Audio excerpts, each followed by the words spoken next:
Hi guys, tips and ট্ৰিক্সৰ নতুন এটা খণ্ডলৈ মই হৃদীপ ৰঞ্জনে আপোনালোক সকলোকে স্বাগতম জনাইছোঁ মোৰ ইউটিউব চেনেললৈ।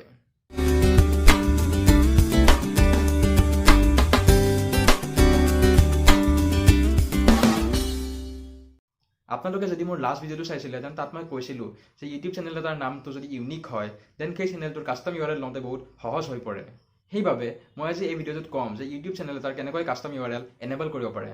নতুন ইউটিউবাৰসকলে যেতিয়া সিহঁতৰ চেনেলৰ লিংকটো কাৰোবাক শ্বেয়াৰ কৰে তেনে সেইটো দেখাত কিবা অদ্ভুত টাইপৰ লাগে। ফৰ এক্সাম্পল, মোৰ ইউটিউবৰ দীঘল URLটো আছিলে www.youtube.com/channel/ucnjqy ...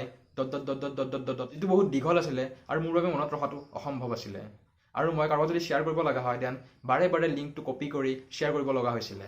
বাট মই যেতিয়া কাষ্টম URLটো এনেবল কৰিলোঁ তাৰপিছত মোৰ চেনেলৰ লিংকটো বহুত বেছি সহজ হৈ পৰিলে আৰু এতিয়া মই কাৰোবাক শ্বেয়াৰ কৰিলে ডাইৰেক্ট টাইপ কৰি দিব পাৰোঁ। আৰু মোৰ কাষ্টমাইজড URLটো হ'ল www.youtube.com/c/hrideepranjan, যিটো দেখাটো ইণ্টাৰেষ্টিং হৈ পৰে। ইউটিউব চেনেল এটাৰ কাষ্টম URL এনেবল কৰিবৰ কাৰণে মিনিমাম ৰিকুৱাৰমেণ্টছ হ'ল চেনেলটো 1 মাহ পুৰণা, লগতে 100টা ছাবস্ক্ৰাইবাৰ কমপ্লিট কৰিব লাগিব। আৰু আপোনাৰ চেনেলটোৰ প্ৰফাইল পিকচাৰ আৰু কভাৰ ফটো থাকিব লাগিব। আপোনাৰ চেনেলৰ 100টা ছাবস্ক্ৰাইবাৰ কমপ্লিট হ'লে আপুনি 1 মাহৰ আগতো গৈ চেক কৰি চাব পাৰে যে কাষ্টম URL এনেবল কৰিব পৰা হৈছে নে নাই। আৰু এয়া কেনেকৈ চাব তাৰ বাবে মই আপোনালোকক এতিয়া লৈ যাম মোৰ মোবাইল স্ক্ৰীণত। প্ৰথমতে ক্ৰ'ম ব্ৰাউজাৰত গৈ youtube.com বুলি চাৰ্চ কৰিব।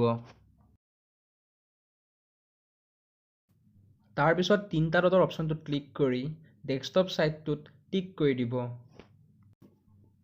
দেন আপোনাৰ চেনেলৰ লগটোত ক্লিক কৰি ইউৰ চেনেলত ক্লিক কৰিব। দেন কাষ্টমাইজ চেনেলটোত ক্লিক কৰি ছেটিংছ অপশ্যনটোত ক্লিক কৰি দিব। তাৰপিছত একাউণ্ট ছেটিংছত ক্লিক কৰিব। দেন প্ৰথমতে থকা একাউণ্ট অপশ্যনটোত ক্লিক কৰিব আৰু তাৰপিছত চেনেল ষ্টেটাছ এণ্ড ফিচাৰ্ছত ক্লিক কৰিব। কাষ্টম URL বক্সটোত যদি আপোনাৰ এলিজিবল বুলি দেখায় দেন আপুনি এনেবল কৰিব পাৰিব, আৰু যদি ইনএলিজিবল বুলি দেখায় তেতিয়াহ'লে ছেম প্ৰচেছটো আৰু কেইদিনৰ পিছত ট্ৰাই কৰি চাব। এইবাৰ মই দেখাম যে আপোনালোকে কেনেকৈ কাষ্টম URL এণ্ড্ৰইড মোবাইল এটাত এনেবল কৰিব পাৰে। অলপ আগতে কৰাৰ দৰেই কাষ্টমাইজ চেনেলটোত ক্লিক কৰি ছেটিংছ অপশ্যনটোত ক্লিক কৰি দিব আৰু তাৰপিছত একাউণ্ট ছেটিংছটোত ক্লিক কৰিব। কিন্তু এইবাৰ লাষ্টত থকা এডভান্স ছেটিংছ অপশ্যনটোত ক্লিক কৰিব। এইবাৰ ব্লু কালাৰত থকা you are eligible for a custom URL claim it here লাইনটোত ক্লিক কৰিব। দেন এটা বক্স পাব য'ত আপোনাক 2টা অপশ্যন দিয়া হৈছে।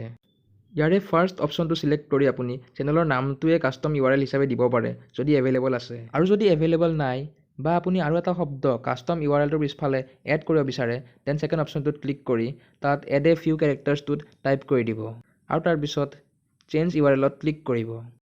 মই ফাৰ্ষ্ট অপশ্যনটো চিলেক্ট কৰিলোঁ। I have read and agree to the custom URL বক্সটোত টিক কৰিব নাপাহৰিব আৰু তাৰপিছত চেঞ্জ URLটোত ক্লিক কৰি দিব। ইয়াতে আমি যিটো কাষ্টম URL লৈছোঁ সেইটো শ্ব' কৰিব, আৰু যদি চব ঠিকেই আছে দেন কনফাৰ্ম চইচটোত ক্লিক কৰি দিব। এইবাৰ ক্ৰ'ম ব্ৰাউজাৰটো আৰু এবাৰ খুলি নিজৰ কাষ্টম URLটো টাইপ কৰি চাৰ্চ কৰি চাব পাৰে। মই মোৰ নিজৰ কাষ্টম URLটো টাইপ কৰিলোঁ youtube.com/c/hrideepranjan আৰু তাৰপিছত চাৰ্চ কৰিলোঁ। এয়া মোৰ ইউটিউব চেনেলটো অ'পেন হৈছে, অৰ্থাৎ কাষ্টম URLটো ঠিকেই কাম কৰিছে। ইউটিউব চেনেল এটাৰ কাষ্টম URL কেনেকৈ এনেবল কৰে সেয়া মই আপোনালোকক লাইভ দেখুৱালোঁ আৰু লগতে সেই URLটো ঠিকেই কাম কৰিছে নে নাই চেক কৰিও দেখুৱালোঁ। চ' গাইজ, এইটোৱে আছিলে মোৰ আজিৰ ভিডিঅ'টো। আশা কৰোঁ আপোনালোকে নতুন বস্তু এটা শিকিব পাৰিলে। আপোনালোকৰ ভিডিঅ'টো চাই কেনেকুৱা লাগিলে কমেণ্ট কৰি জনাব, আৰু যদি ভিডিঅ'টো চাই ভাল লাগিলে দেন লাইক এটা কৰি দিব।